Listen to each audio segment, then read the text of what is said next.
I'm so happy to get to be with you all this morning. It has already been this huge success. Huge, huge, huge, huge. Do you hear me? Thank you. You are preaching a gospel of love and radical hospitality.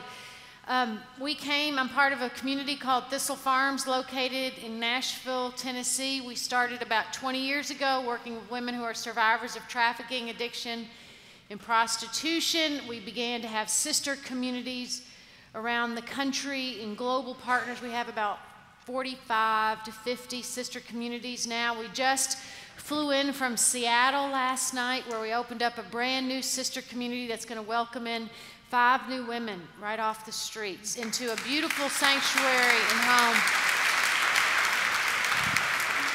And I'm here with an incredible team, Franny Kiznik, who is always just a joy, and this is a gift to get to spend a couple days with her and with Mike and everyone here, imagining some of the partnerships we can have in the future.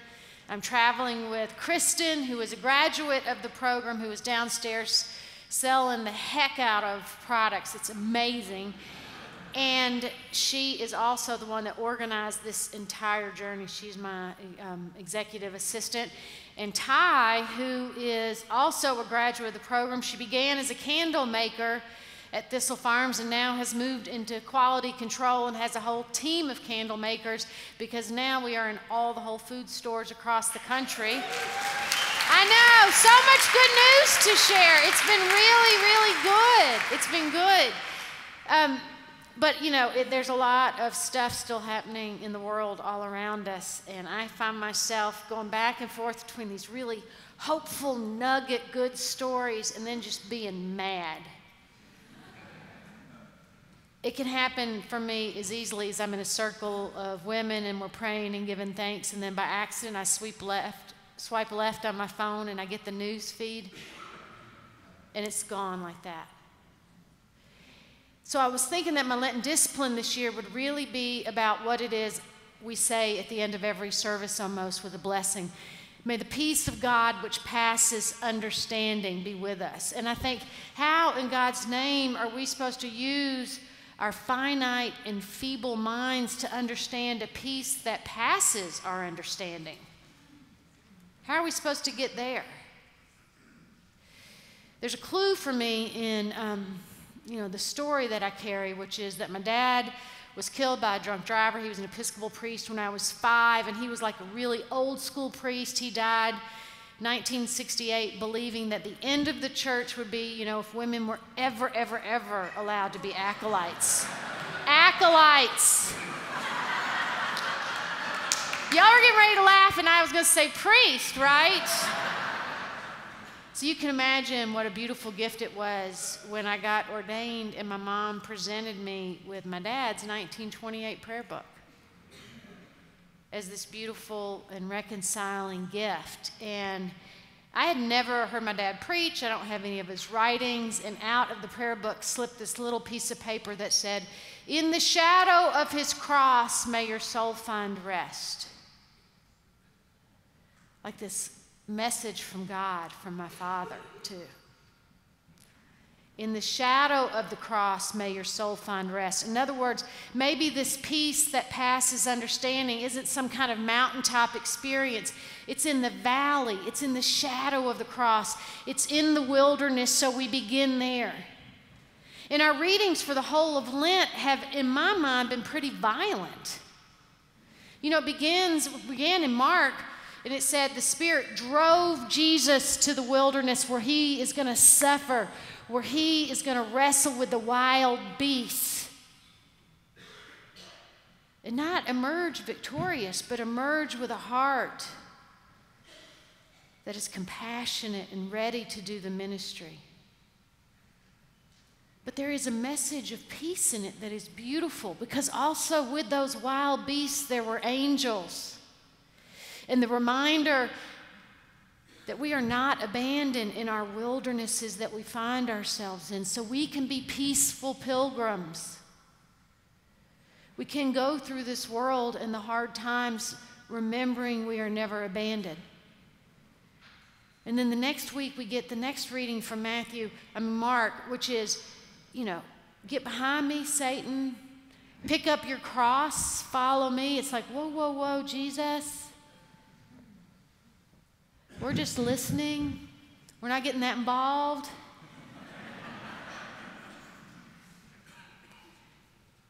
There's probably not a more violent symbol in the world than that idea of a crucifixion and what we lose.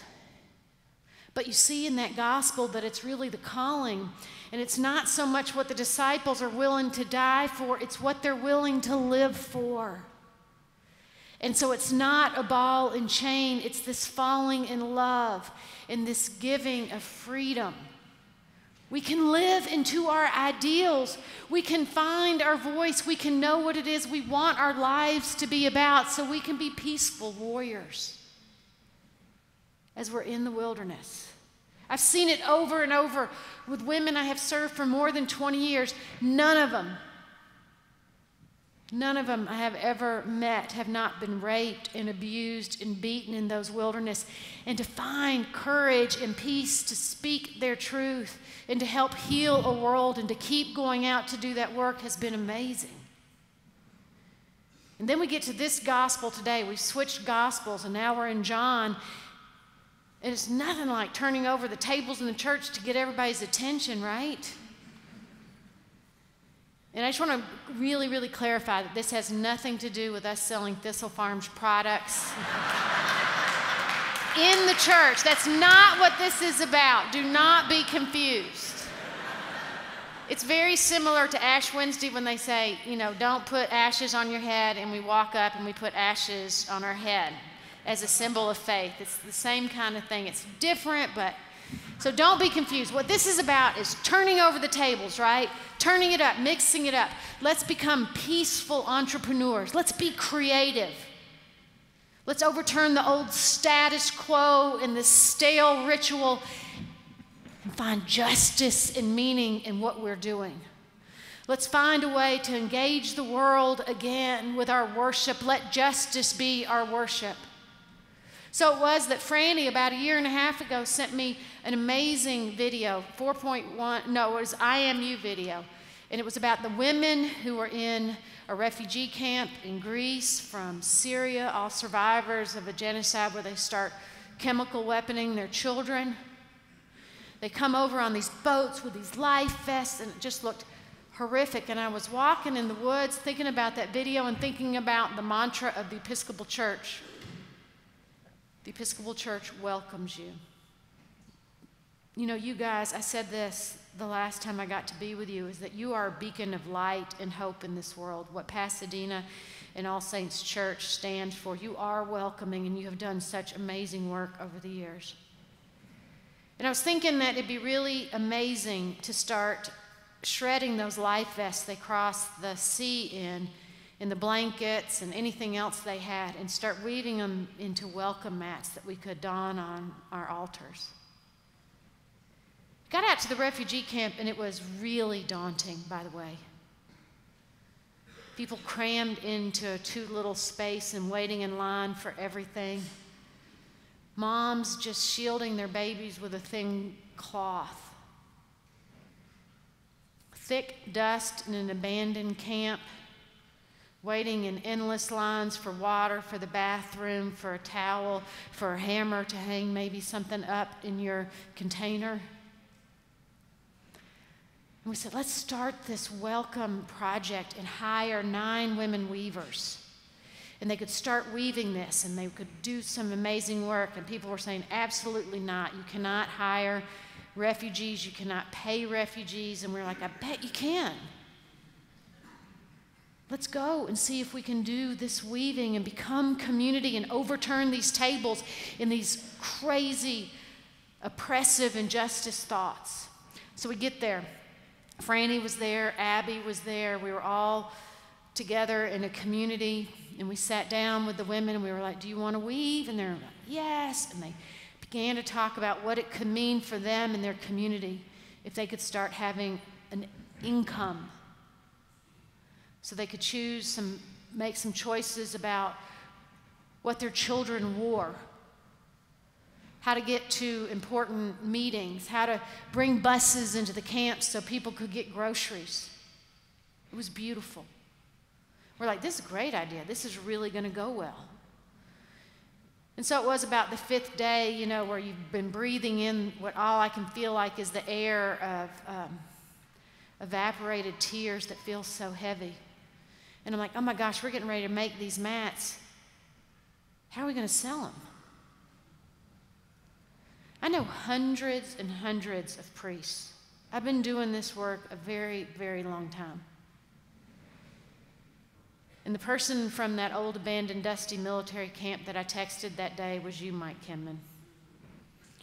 Of all the people in the world, I don't know if you just love justice or you're a sucker, but